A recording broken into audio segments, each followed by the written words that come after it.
All right, everyone. Welcome to our session on tools for collaborative learning.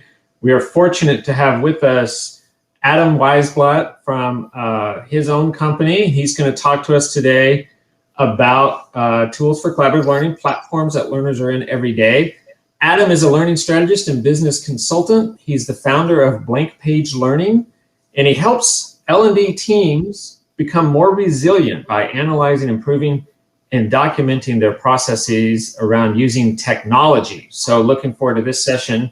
And just a reminder, as Adam is speaking and showing us his stuff, if questions pop up in your mind, please type them into the feed and I'll be gathering them for Adam after his presentation. Sound good? So, okay, Adam, take it away. Okay, great. Thanks, Brandon. And hi, everybody. Yeah, would love to have this be a open conversation and a dialogue. I'm going to switch over to my presentation and start laying out what I want to get over to you guys. But to start off with, just wanted to tell you a little bit about where I'm at. I'm, as Brandon said, I'm consulting, and I've been working with a lot of different learning groups who are trying to figure out ways to leverage technology to create a better user experience so that people get more engaged in learning. So when I was looking at ways of sharing my thoughts with this community, I wanted to show how you can really use existing tools to collaborate. So there's loads of collaboration tools out there. They've got, big platforms, small platforms, and so many of these platforms, they want you to, sign up, or they're, set it up. You've got to get all of your people to use it. And what I'd like to do is, instead of just rattle off a list of these tools, I'd like to talk about the collaboration itself and focus on how you can use tools that you already have. So we're going to talk about different ways of using these tools, but we're not going to talk about which programs you have that are out of your control, like your virtual classroom software or your chat software. Those things are decided on by IT, and so they're really not up to you. But we are going to talk about which tools you use for collaboration that you do have control over. So in order to talk about collaboration, we got to talk about the learning itself. And, as learning professionals, we have all this great information. We want to impart it on the learners. We want to give them information and help them to learn. But it's really the learner themselves that are doing the understanding, the actual processing of the information. And what's been found in some studies is that people multiply their ability to learn by learning together. The problem, the great thing about classroom training or virtual classrooms, everybody's together and learning. The problem with e-learning is that it's often been alone, but it doesn't have to be that way. You can use the tools for online learning, besides just having everybody on a Zoom call, to have them collaborate and learn together. If anyone wants to geek out on this, I've put a term on this slide, connectivism. If you look it up, you'll find a lot of esoteric thoughts about this approach to having people learn together and sort of generating their learning by connecting with each other. So the thing is that which tools do you use? Like I said, there's lots and lots of tools out there, but the thing is that your learners are trying to get their work done, and they're doing their work in platforms. So why not go to those platforms? Why introduce a new one? If they're working in Microsoft or Adobe or Salesforce or Amazon Web Services, why don't you go to there and use those tools? So what we're going to focus on today is Google. And the reason I'm doing that, even though most companies are probably using Microsoft or something like that, Google's accessible to everybody. So say you're, looking for a job and you want to show that you can do this. Well, you can't use Microsoft collaboration tools because you'd have to be in a company to demonstrate that this is possible. But in Google, you can get your friends onto it. Everybody, everyone can get a Gmail account and you're ready to go. And when you click that little waffle on the on any Google page, you get all these great tools to work with. So I'm going to show you how to think through a plan to have people collaborate with these tools, no matter where they are. So there's certain tools that have collaboration already built into them. So what I call this is out of the box. So for instance, open up a Word document and you could put in comments that actually introduce people to having a conversation about something. And then they can comment on the document to talk about what's being discussed in the document. Maybe they might want to add different things that they've found or learned. This is a way of having people share their ideas rather than have it be a one-way direction. So these tools are where it's very much just part of the process. On the other hand, you might need to create some functionality that isn't out of the box, but is still very possible with Google. So for instance, what a lot of people have asked me for over the years is the ability to have emails go out automatically. Well, Google can do that, no problem. You set a timer and you have a distribution list and you say, on this date, send this to the distribution list. If you want to start doing something a little more complicated, so for instance, you get a roster list from your LMS and it shows that different people took courses on different days, and you want to say send them an email in 30, 60, 90 days to say, hey, have you thought about what you learned in the class? Why don't you do this extra thing? In order to do that, you need to know that the person, what day they finished. Well, we could put that data into a spreadsheet and have the spreadsheet tell Gmail what to do. In order to do that, you need some programming code, but not big, hairy monster programming code. There's something called the script editor built into every Google application using something called Google App Script, which is pretty much like JavaScript. So if you know that programming code, you can use this. And we're talking about a handful of lines of code to do something like this. Now, the thing is, there's always lots of tools, lots of different ways of doing the same thing, different tools that solve the same problem. So when I first started with using Google Suite to do these things, Jamboard wasn't really a thing yet. So that was okay. And there was this big complaint, but Google Meets doesn't have any whiteboard functionality. And I'm like, sure they do. You open up a slide presentation, you share it with the participants so that they can actually go in, make a bunch of Post-it notes, and now you've got a Post-it note brainstorming session on a slide. Then suddenly Jamboard comes in, you can do it there. But if you notice, Jamboard, very simple, very straightforward. Bang, everybody can work on that page. But with the slides, first of all, you can do it asynchronously. People can work on it as a people can work on it over time, and you could have multiple slides for different topics. So you could say, okay, now we're going to talk about brainstorming. Now we're going to talk about process ideas and so on. Now you're going to want to find tools that involve the learners to actually have the learners working on things, not just putting in comments. So there's Google Drive. You can set up folders for different teams of people, and you can share the folder, not just so you don't have to share each individual document. Google Forms are really easy to use for a lot of different things. You can use them for assessments. You can put graphics in them, make them fun, ask different kinds of questions. And if you notice on the right, this little character here, I have this character I've developed. It's called Henry. And what we did is we sent out this cutout form to all of our international offices, because the problem people were having is that the international offices were sort of out of the loop. They felt like everything was happening in the United States and nobody knew about them.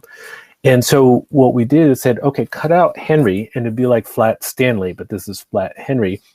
Cut out Henry and put him in your office, put him in your life, show us what things are like in your neck of the woods. And if you notice, he even has a little QR code on him. So QR codes are really just ways of accessing links through your mobile device. You could QR code link to a Google page, and that could get people involved, directly involved in your learning using something fun like Henry. So it's one thing to just say, okay, have people collaborate, but I really love this idea of cohorts. If anyone's heard of massive open online courses, MOOCs, like Udemy and Coursera, those take place like college courses over the course of months, and they have a big drop-off. But why does it have to be over the course of months? Why not have a week? And so say you wanted to do this, you create a Google site to tell people, hey, you should register for this. They register, they get an email, it goes on their calendar, and then you have a kickoff session virtually. And then over the course of a week, they work on all these collaborative tools, the slides, the comments in the documents, filling out forms, and so on. They learn together, they share things, and then there's a recap session at the end of the week where people talk about what they've learned. It's a very bite-sized, controlled system that allows you to have people work together. They're not alone, but not so overwhelmed that it's this big, massive thing that goes on forever. The other thing that I think is extremely helpful is mobile. Now, we've all heard, oh, you've got to be mobile, you've got to be mobile, you got to be, learning everywhere and so on. But I think that for collaboration, especially if you're talking about a cohort working across a week and asynchronously, is that you want to really teach people how to use it on a mobile device. So like Google Suite or Microsoft, they have apps already for these things. So if you show them how to use the apps on their devices, that means that they can participate in the class while they're on the bus, while they're at home. Well, people aren't on buses anymore, of course, but while they're at home, and it doesn't always have to be sitting in front of a computer.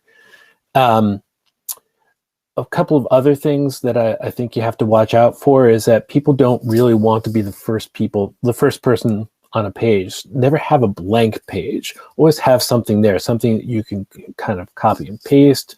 A lot of people say, oh, look, you can draw on a Jamboard, but people don't really want to draw. But if you had some fun icons that they could drag across and use them to express things, it's the same concept as emojis. It lets people express themselves without a lot of stress. And also you want to have a home page.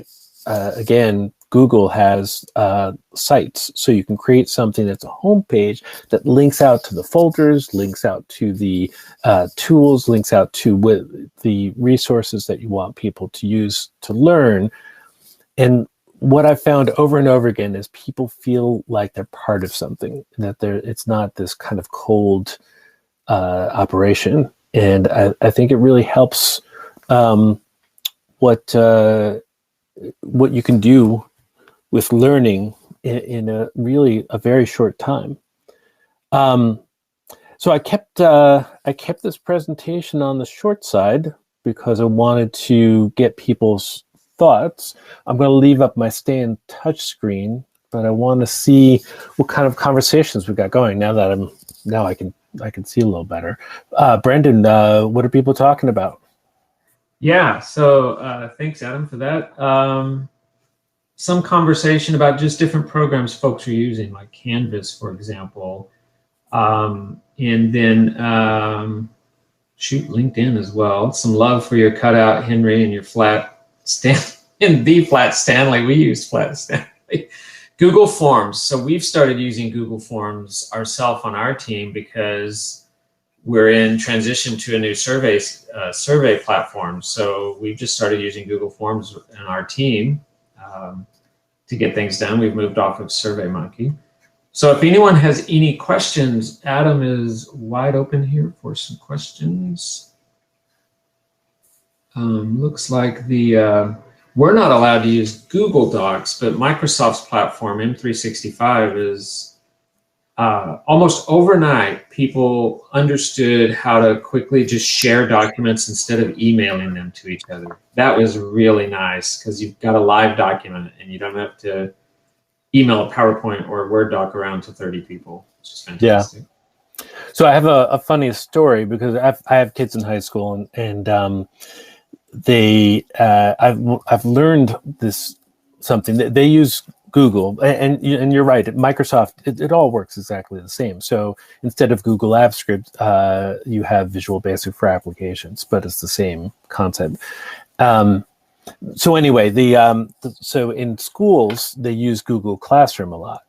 And what kids are doing is that they're creating these documents, and the documents look like schoolwork, but they're using the chat function, the comments function, as a chat screen. So they're all talking to each other in class, and the teacher goes, "Are you guys all paying attention?" And then they bring up the document, and they're like, "Oh, of course, here's the document that we're working on." Oh. And it's a great way for them to talk to each other in class. It's like the old days of passing notes. But I think I'm a big believer that users find their way through the technology. You can set up all these structures. You can say we're going to use this program or that program, but it's the users who figure it out. Yeah. Catriona is asking, could you tell us more about how your suggestion of having an open page people can use to access materials? Would you give the learners a plan of things they need to cover? Yeah. So in Google and in Google, you'd have sites. In Microsoft, you'd have a SharePoint page. And, it's fine. People complain about SharePoint, but it's not SharePoint's fault that we treat it like a garbage dump. SharePoint's a perfectly good tool. But you create a page, and the page says, hey, welcome to the program. And you only have this page up for the duration of the program. You don't build these things and have them take on a life of their own. You use it for what you need it for. You create this page, and it says, here are the phases of the program, right? First week we're going to study this. The second week we're going to study that, or so on. And it has links. And instead of having a gazillion links, have a link to a Google folder that is, or to a Microsoft 365 OneDrive folder that is specific for that course. And in that folder, you have all the documents, or have a link to a page that just has links to the outside resources. Great, fantastic. Christy said, I created an escape room with organizational information challenges. It seemed like the younger generations really enjoyed using it as a scavenger hunt. That's a really good idea for onboarding even, maybe. I love virtual escape rooms. I think it's the coolest idea in the world, because quizzes or Jeopardy, it's boring. But to say, okay, you can't get out of this unless you answer these questions, you can get people to work together to do that. I've done online scavenger hunts where I'll as you can see, I like drawing cartoons. So all those images in the pictures were mine. But what I would do is I'd take those little cartoons and I'd hide them on pages. If I said, okay, people would say, oh, no one's going to our knowledge base site. we have all this great information and nobody's looking at it. So I'd have a scavenger hunt. Whoever can find all the cartoons that I've hidden in all the little pages on the knowledge site gets, a Starbucks gift card. And suddenly everyone's like, oh, wow, this is a great site. It's got all these cool pages. You got to put some fun stuff in there. It's a really good idea. Let's see. Marie has a good question. A question about integrating into LMS. Any thoughts on that? Yeah. So the thing you got to remember about an LMS is that it has the capability of having links, right? So you can have it link to those sites or those pages or those folders or those documents that say, okay, this is where you start to do this course. So the LMS will get you there. Now, how do you get the data back? Well, you use the forums, right? At the very end of the course, you say, okay, so what did you learn? Or you have a quiz, and then the forums automatically create spreadsheets, and then you use the spreadsheet to populate the LMS. It can be automated. It's not always automated, but that would be a lot better than just having all of these resources and never knowing whether people ever finish the program. Yeah, and Terry is saying use it as a follow-up activity, having them apply their learning. The virtual escape rooms, maybe. I've run, Scott threw out, I've run a virtual workshop using a combination of Google Jamboard for visual collaboration and brainstorming, empathy maps and canvases, and Quip for co-creation of documents. I've heard of Quip. I haven't looked at it, but yeah, like there's so many tools, but make sure it's tools people can use for something other than learning. You don't want to have everyone stop what they're doing, go to another program.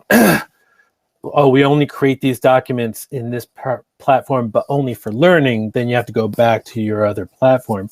If you can integrate them, it would be better. So like Jamboard, something like Jamboard's easier because you could say, okay, anytime you need a whiteboard, you'll use Jamboard. Another thing that I've used this for is, go ahead. Oh no, go ahead and finish. I was just going to say another thing that I've used this for is user forums. When you're in learning, you got to think of learning content almost like software development, right? And if you want to do it in an agile mode, you want to always be hearing what people have to, how people are using it, and using these collaboration tools is a great way to get feedback from people. Fantastic. And Terry was clarifying. By most LMS systems have social components. Use them, and ours actually does too. We're using SuccessFactors, and there is a social component to that as well. And we're also using Facebook at Work for social collaboration as well. Yeah. So wherever the and I purposefully didn't describe social tools. I mean, Google had Google Plus, which is gone, but each company has kind of its own, authorized or blessed social tool, and that's what you should be using, where people are going to learn about what's going on in the company. If that's where they also go for learning, you can create. What I've done is I've created groups in the social tools, and different ones, Yammer and there's so many of them. Mm-hmm. But they work the same. You create a group and you invite people and say, okay, we're all going to learn together, and let people post about things that they've found that they've learned. So you don't just sit there and say, okay, the instructor tells me I have to do this. You say, hey, I found out about this other cool thing. Here's a link. And that's what you want to encourage. Yeah, exactly. All right, we've got Adam for just a couple more minutes. Any further questions? Great feedback up here. I love all the stories people are telling about. Yeah. I mean, to me, chat is the best thing that ever happened to online presentations. Carthy, I'm so sorry, does ask in the Q&A tab, what platform would you recommend for virtual onboarding? for virtual onboarding. Again, it should be the same one as the company is using for all of their communication. Now, I know that there's tools that are specific to onboarding, and the other thing is that when you talk to training, they think of onboarding as, your orientation. But when you talk to HR or IT, they see onboarding completely different, and you have to make sure that it's one platform. Yeah, I will just add, if it is for orientation, PwC actually has an interesting app called onboarding. It's called Onboarding, but look it up, Google it, PwC, if you want to do onboarding via an app. It's a pretty cool platform. Cool. System cohesion is so important. We had different systems. Yeah, different systems can be a nightmare. Yeah. To Adam's point, people, it might be easier to corral people in something they already use, but also something that's verified or validated, right? Right. Now, I'm going to completely contradict everything I've said. Okay? If you're in Facebook and someone says, hey, I found this cool book, and you click on the link and it takes you to Amazon, do you go, oh my God, I'm in another platform, I don't know what to do? Yeah. No. You go, oh yeah, that's a book. That's Amazon, I know. But it's still something you're familiar with. So it's okay to have people switch platforms. It's just don't take them away from the thing that they're trying to accomplish. Don't take them off into the woods and say, hey, nice to know you. See you later. Exactly. All right, Adam, we are at time, a little over. It's very good stuff. Do appreciate your time and sharing of your wisdom today. Everyone attending. And please enjoy the rest of the day and the weekend, because it's Friday, folks. So again, thank you, Adam. Really appreciate your time. Thanks, Brandon. Take care.